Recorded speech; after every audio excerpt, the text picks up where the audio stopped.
Boa noite, novamente. Gente, a gente já fez isso hoje, vamos tentar de novo? Boa noite. E isso sempre melhor, olha aí. Eu espero que você não tenha cansado da minha voz, porque você vai ouvir eu mais um pouquinho hoje. É uma alegria estar aqui novamente falando com vocês e uma responsabilidade muito grande, né, quando eu vejo o João orando, né, e a gente relembra o quão é importante transmitir a palavra e a gente fica ainda só um pouco mais preocupado. Então, obrigado, João. Mas é maravilhoso nós falarmos sobre esse tema que a gente tem falado nessas últimas semanas, que é sobre o livro de Jonas. Mas antes da gente começar, eu tenho uma pergunta para você. Eu sempre tenho uma pergunta, né? Diz para mim, qual foi o último filme que você viu no cinema? Você lembra? Você lembra? No cinema. Você lembra o que é um cinema? Só para te atualizar, porque faz muito tempo que a gente não pode visitar um cinema, então você pode ter esquecido, mas apesar de ninguém estar me patrocinando para eu falar o que eu vou falar agora, a experiência do cinema é ótima, fantástica. Assistir uma história sem interrupções, ficar imerso naquele mundo por horas, e mesmo que nada daquilo seja real, como o Rambo 3, que o João comentou, é maravilhoso. E eu não ligo se é sobre alienígenas, sobre dragões, sobre super-heróis, sobre brinquedos que falam. Eu amo histórias bem contadas. Então, para mim é muito simples. Você me dá uma boa história e eu vou te dar a minha atenção. Eu acho uma troca justa. Só que nem todo mundo é assim com o cinema. Meus pais, por exemplo, são muito diferentes de mim. O meu pai, ele já pergunta, quando a gente está em casa rodando na Netflix, ele fala, é filme de alien, filho? Tem alienígena? Então eu não quero ver. Aí ele já tira, já. Que ele fala assim, é muita mentira, filho. Eu não aguento isso. Filme mentiroso. E já para minha mãe, nada se compara à experiência de ver um documentário histórico. Ela ama essas coisas. Filmes baseados em fatos reais não são o suficiente para ela. Ela gosta de pessoas de verdade, com histórias de verdade. Sem filtro, sem nada combinado. A história mesmo ali, borbulhando. A vida como ela é. É desse tipo de coisa que ela gosta. E eu sou jovem, apesar das controvérsias. Então eu sempre achei documentário muito chato e filme sensacional. Filme para mim sempre foi melhor. Até que eu li uma frase do Alfred Hitchcock. Ele é um dos maiores cineastas de todos os tempos. Ele é o cara que dirigiu Psicose, Janela Indiscreta, filmes muito mais velhos do que você, e filmes que inspiram filmes que você vê hoje em dia. E ele diz assim, nos filmes de cinema, o diretor é Deus. Nos documentários, Deus é o diretor. O que isso significa? Isso significa que numa história inventada, por exemplo, como Os Vingadores, é o diretor que decide quem ganha e quem perde no final. É ele que decide como a história se desenrola e como ela termina. Como se ele fosse soberano. Mas ali, você sabe, é tudo inventado. Mas em um documentário, na vida real, de pessoas reais, naquilo que realmente importa, é Deus que controla a história. E a história com H maiúsculo de história. Cada detalhe dentro do seu propósito, eterno e soberano. E por que isso é importante? Porque o texto que a gente está lendo, que a gente está acompanhando, é como se fosse um documentário. E Deus é o diretor dele. Por quê? Deixa eu te explicar por quê. A maioria dos livros proféticos que existem na Bíblia trazem uma mensagem para o povo de Israel através de uma exortação direta e clara de Deus. É algo objetivo, sem muito rodeio. O povo pecou, se afastou, estragou, como sempre acontecia, e Deus explicava com detalhes quais eram as falhas e como corrigir essas falhas. De uma forma muitas vezes dura, mas sempre didática. Deus sempre foi um professor com muita autoridade. A gente vê isso em Jesus bastante no Novo Testamento, com seus ensinamentos. E o padrão, então, era muito simples. Deus levantava um profeta e falava com Israel. Isaías ia diante do povo e pregava, assim diz o Senhor. E Deus ensinava e exortava o povo. Jeremias, Deus levantava ele diante do povo e ele pregava, assim diz o Senhor. E Deus ensinava e exortava o povo. Mas aqui, em Jonas, não tem essa exortação verbal. Não tem um conselho direto, nem uma crítica objetiva. A mensagem não está no que é falado simplesmente, mas no que é vivido nessa história. A mensagem não está simplesmente na história, a mensagem é a história. E só um Deus soberano para usar a história profética mais esquisita e mais imprevisível para ensinar o seu povo.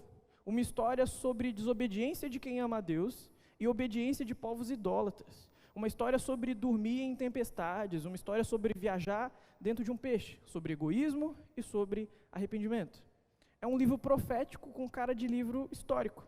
E é uma baita de uma história. Um pequeno documentário da vida como ela é. E Deus é o diretor.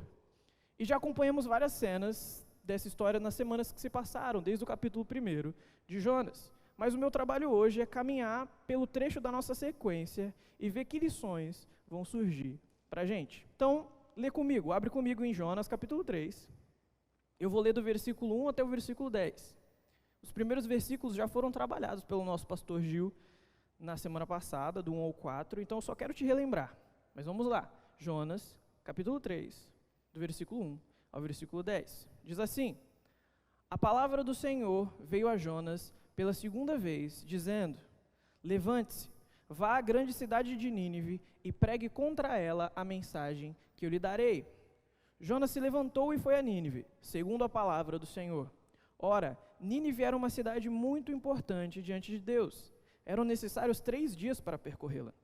Jonas começou a percorrer a cidade, caminho de um dia, e pregava, dizendo: Ainda há 40 dias e Nínive será destruída. Os ninivitas creram em Deus, proclamaram jejum e vestiram roupas feitas de pano de saco, desde o maior até o menor. Quando essa notícia chegou ao rei de Nínive, ele se levantou do seu trono, tirou os trajes reais, cobriu-se de um pano de saco e sentou-se sobre cinzas. E mandou proclamar e divulgar em Nínive o seguinte: Por mandado do rei e dos seus nobres, ninguém, nem mesmo os animais, bois e ovelhas, pode comer coisa alguma. Não lhes deem pasto, nem deixem que bebam água. Todos devem ser cobertos de pano de saco, tanto as pessoas como os animais. Então clamarão fortemente a Deus e se converterão, cada um do seu mau caminho e da violência que há nas suas mãos. Quem sabe? Talvez Deus se volte e mude de ideia, e então se afaste do furor da sua ira, para que não pereçamos. Deus viu o que fizeram, como se converteram do seu mau caminho, e Deus mudou de ideia quanto ao mal que tinha dito que lhes faria, e não o fez. Maravilha! Você lembra o que está acontecendo aqui? Jonas recebe uma segunda chance, depois de ignorar e desobedecer a Deus, e agora ele vai para a cidade de Nínive, pregar a palavra do Senhor, como o texto diz. E ele chega na cidade, percorre ela inteira, e a sua mensagem é uma só, simples: a cidade de vocês vai ser destruída em 40 dias. Não é uma mensagem de esperança, muito menos um ensinamento com exortação, como vários outros profetas falavam com o povo de Deus lá em Israel. É apenas condenação, é só isso que tem aqui. É um outdoor escrito "acabou para vocês" ou "preparem-se para morrer", teria o mesmo sentido hoje em dia. Agora, pensa comigo, em um contexto normal do Antigo Testamento, uma mensagem profética dada por Deus para Israel, com detalhes, com referências às promessas de Deus, expondo a condenação dos pecados e chamando para o arrependimento, uma mensagem completa, linda, escrita por Deus, falada por Deus pelos profetas para o povo, era completamente rejeitada por Israel. Israel ouviu Jeremias pregando condenação e arrependimento por décadas e ignorou completamente. E era o povo de Deus. Agora aqui a gente tem uma coisa completamente diferente, um profeta israelita numa nação estrangeira, com outros deuses, outra cultura, um povo extremamente violento, que nunca viram esse homem maluco gritando no meio das ruas e praças da cidade que eles vão morrer. Ele não se explica, e na verdade ele nem quer dar explicações. Ele não dá detalhes, ele simplesmente grita condenação vinda do Deus de Israel. Sério, quais são os cenários possíveis de uma pessoa que faz isso? Chega numa das cidades mais violentas e idólatras do mundo, pregando que todo mundo ali vai morrer. Cenários possíveis? Primeiro, Jonas é morto por incitar tumulto em Nínive. É o que eu penso. Segundo, Jonas é ignorado, como se ele fosse um lunático. Uma pessoa, um morador de rua, alguém que não sabe o que está falando, que simplesmente é maluco. Terceiro, Jonas é morto por ser de Israel, que era o suficiente para ser morto naquela época. Quarto, Jonas é morto por ofender os ninivitas, também outro motivo que faria ele ser morto. Quinto, Jonas é ridicularizado pela sua mensagem absurda. Eu já disse Jonas é morto alguma vez? Eu disse, né? Disse algumas. Então, essas seriam as possibilidades. É como se Jonas entrasse no complexo do Alemão, falando, todo mundo aqui vai morrer. O que você acha que acontece em seguida? É como se ele chegasse lá na sede do Talibã e falasse, galera, acabou para vocês. O que você acha que aconteceria? E eu não estou falando de um filme. Ele não é um super-herói. Eu estou falando da vida real, como um documentário. E na vida real, as pessoas não simplesmente mudam o seu comportamento e são transformadas por uma simples mensagem. Ou elas são, ou elas podem ser. E é aí que a gente relê o versículo 5 e a loucura começa. Porque o que o versículo 5 diz? Os ninivitas creram em Deus. Como assim? Fácil assim? Sim, fácil assim. Só uma coisa é mais rápida do que o sermão de Jonas: a necessidade de arrependimento dos ninivitas. Mas, calma. Devem ter sido só alguns, mais emocionados ou que ficaram com medo. Não foram todos, né? Continua o texto. No 5 mesmo diz, proclamaram o jejum e vestiram roupa feita de pano de saco, desde o maior até o menor. Foram todos mudaram de ideia e se converteram. Mas calma, você pode ainda estar crítico, acreditar que não. Pode dizer que foram todos, mas todos do povão, sabe? Pessoal da cidade. Você está falando de um reino, com uma liderança implacável e cruel, com certeza. Os plebeus podem até acreditar nessa história desse cara gritando no meio da rua. Mas deixa o rei da cidade ouvir isso para você ver. E, como o texto diz, o rei ouve. E olha os versículos 6 a 8, lê novamente comigo.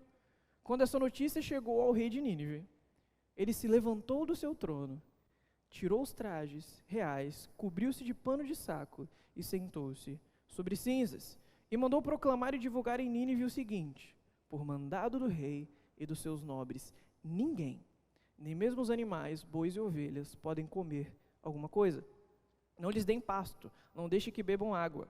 Todos devem ser cobertos de pano de saco, tanto as pessoas como os animais. Então clamarão fortemente a Deus e se converterão, cada um do seu mau caminho e da violência que há nas suas mãos.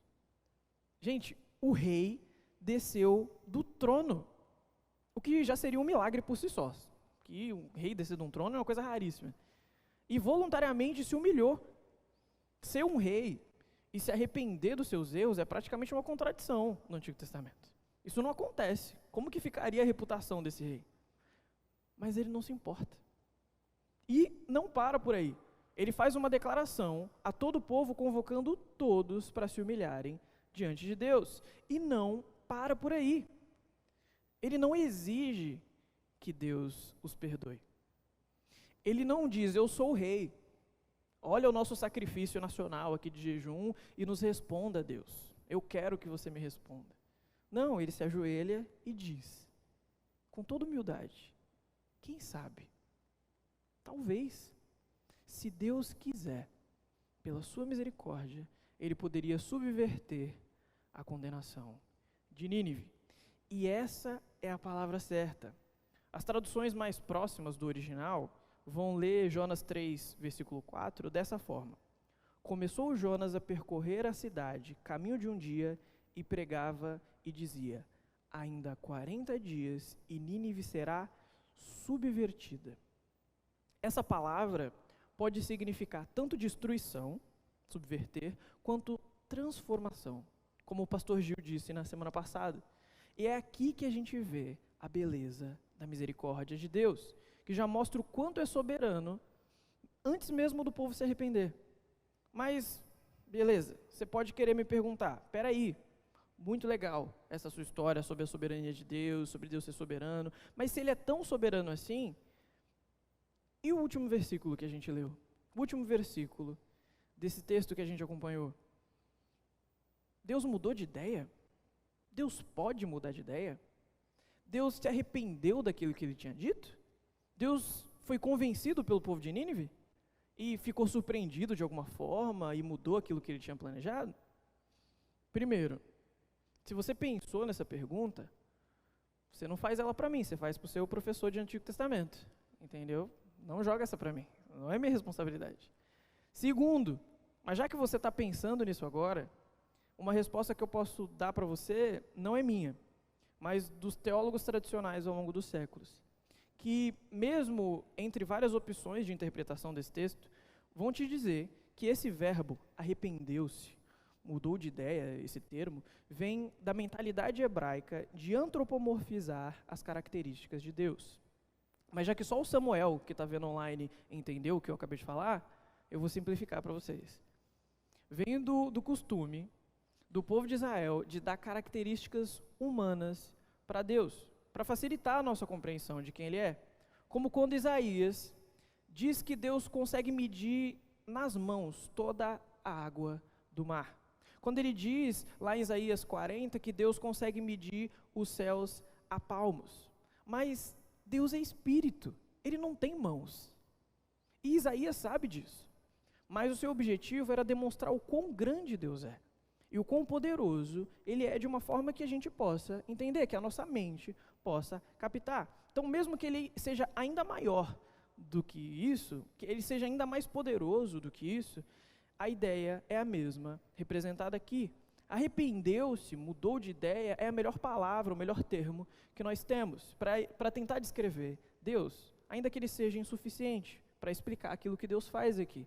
Porque Deus não fez nada de errado pelo qual ele deva se arrepender. Ele é plenamente justo ao condenar uma cidade pecadora, idólatra e extremamente violenta como Nínive. E ele é plenamente justo e misericordioso ao perdoar após eles se arrependerem. Porque se um Deus que concede uma segunda chance para um profeta que, apesar de conhecer ele, desobedece, nada impede esse Deus de conceder uma segunda chance para um povo que acabou de conhecer a ele, mas que o obedece. E é aqui que está a nossa primeira aplicação dessa noite. A salvação pertence ao Senhor e não a nós. Eu vou repetir para você. A salvação pertence ao Senhor e não a nós. Muitas vezes, do alto do nosso egoísmo, achamos que a salvação pertence a nós. Não verbalizamos isso, claro, ninguém diz isso em voz alta. Mas é como a gente age, como a gente se comporta. Achamos que a salvação pertence a nós quando selecionamos com quem a gente fala sobre Cristo. Entre os nossos amigos, entre os nossos colegas de trabalho, entre os nossos familiares. Como se alguns precisassem de Cristo e outros nem tanto. Tá, essa pessoa já está com a vida resolvida. Como se Cristo fosse uma coisa específica só para pessoas quebradas. Como se todos nós não estivéssemos quebrados. Como se alguns tivessem jeito e outros não. Achamos que a salvação nos pertence quando nós é quem definimos se alguém tem Cristo ou não. Não baseado naquilo que a palavra diz, mas baseado na nossa opinião pessoal. Achamos que a salvação nos pertence quando pensamos que é pelo nosso esforço que as pessoas se achegam a Deus. Era aquilo que Jonas pensava aqui. E é o que nós pensamos muitas vezes, sem nem notar. Mas nós e Jonas não poderíamos estar mais enganados. E isso está no livro inteiro. No capítulo 1, por exemplo, Deus salva o corpo e a alma dos marinheiros pagãos através de Jonas, sem que ele nem perceba. Esse que não queria evangelizar pagão, conseguiu levar pagãos até Cristo sem querer, desobedecendo a Deus. No capítulo 2, Deus salva Jonas da morte e lhe dá uma segunda chance sem que ele nem mereça. E no capítulo 3, o nosso capítulo, Deus salva os ninivitas através de uma pregação incompleta de uma frase que consegue mudar tudo no coração de uma cidade inteira.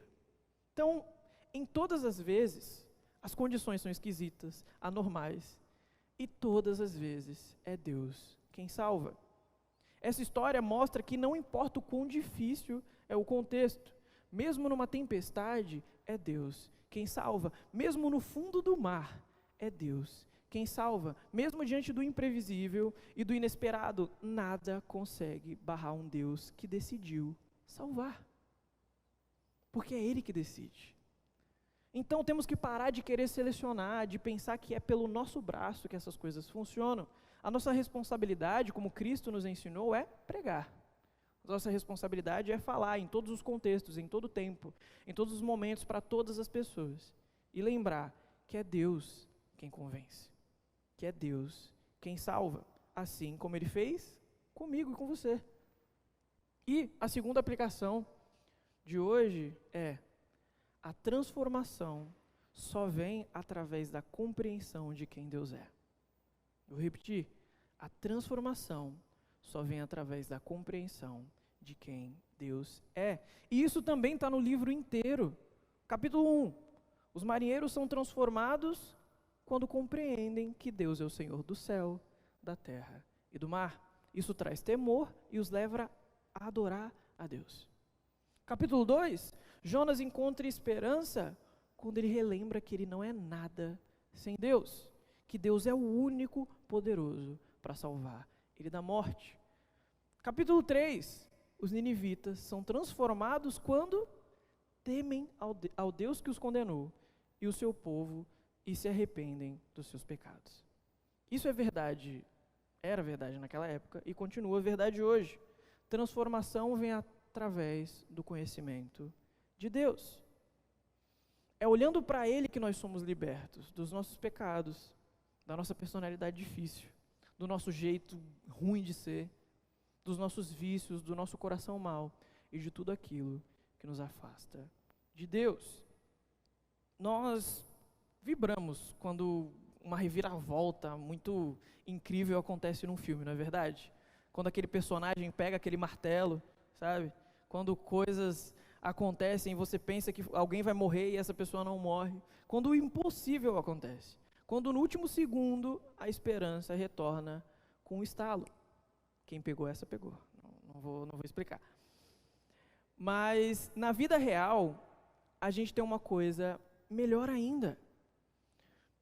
Pecadores miseráveis, o terror do universo, são encontrados por um Deus perfeito e amoroso, que faz aquilo que nenhum filme imaginou, que nenhuma história poderia prever, o maior dos milagres: transformar pecado em santidade, transformar sujeira em beleza, transformar vilões da história em ajudantes fiéis do único herói verdadeiro, transformar pecadores, os piores pecadores, em filhos parecidos com Cristo. Essa é a vida real. Esse é o documentário. E Deus é o diretor. Então, muito mais do que vibramos com a conclusão de uma saga, de um filme, de uma série, que o nosso coração aprenda a pular de alegria quando nós vemos um pecador que se arrepende, assim como nós um dia nos arrependemos dos nossos pecados. Que a salvação seja percebida por nós como ela é, algo que muitas vezes a gente esquece, que ela é o bem mais precioso que nós recebemos sem merecer. Jesus diz em Lucas 15 que até o céu se alegra quando uma alma encontra Cristo, quando uma alma se arrepende. Então que possamos nós aqui nos alegrar ao ver diante dos nossos olhos o maior dos milagres. Da mesma forma que uma pessoa, quando viaja para algum lugar e pela primeira vez vê uma aurora boreal, por exemplo, quando viaja para algum lugar que sempre quis ir, consegue ver neve pela primeira vez e fica maravilhado, essa deveria ser a nossa reação diante da salvação, da nossa salvação e da salvação dos nossos irmãos. Esse é o maior dos milagres. A salvação aqui, inclusive, deveria ser ainda mais comemorada, porque é a salvação de uma cidade inteira. E a salvação de uma cidade perdida nos dá esperança de que a nossa também possa ser salva pela pregação do Evangelho. Então, lembre que a salvação vem do Senhor e que a transformação vem através da compreensão de quem é o Senhor. Tudo vem dele. Tudo é para Ele, tudo é dele, e nós apenas participamos, admirados dessa história de salvação. E é isso, essa parte da história encerra aqui. E semana que vem a gente vai ver o que mais esse documentário desse profeta complicado tem para nos ensinar. Mas lembre que, no fim, a gente pode descansar no fato que o diretor dessa história real, que a gente leu hoje, e da nossa história real, nos ama de verdade e já escreveu para nós um caminho na eternidade com Ele. Muito melhor do que qualquer filme que você já tenha visto na sua vida. Porque o diretor da nossa história de salvação é Cristo. O diretor da história que você vive hoje é Deus. Então, eu posso te dizer, tudo vai dar certo. O final já está escrito. E o final é que não tem final. O final é que passaremos a eternidade com Ele. Amém? Deixa eu orar com você. Pai, muito obrigado por essa oportunidade de mergulhar mais um pouco na Tua Palavra, de aprender um pouco mais sobre o Senhor, sobre quem o Senhor é, e principalmente sobre o que o Senhor faz conosco, apesar de nós sermos quem nós somos. Nos perdoa pelos nossos pecados e obrigado, Pai, obrigado por nos salvar, apesar de nós não merecermos isso. É a salvação que vem do Senhor que nos dá esperança. Como nós cantamos, é o Teu poder para salvar, o Teu poder que nos encontrou e que nos transformou. Que o nosso coração possa refletir esse amor para outras pessoas e que possamos levar pessoas ao conhecimento do Senhor, para que pessoas possam ser transformadas. E que possamos saber que tanto a nossa salvação quanto das pessoas à nossa volta não depende de nós, mas depende do Senhor. O Senhor é soberano sobre toda a existência, tanto na época de Jonas como na nossa época. O Senhor é o diretor dessa história, o Senhor é aquele que construiu tudo para a honra e glória do Teu nome. Que possamos continuar admirados, que não venhamos esquecer, que não venhamos nos acostumar com a nossa salvação, que não venhamos tratar como bobagem, como algo simples, mas sim com a beleza daquilo que é o maior dos milagres. Nos ajuda, Pai, a viver para o Senhor e Te glorificar com as nossas vidas. É o que eu Te peço e Te agradeço. Em nome de Jesus. Amém.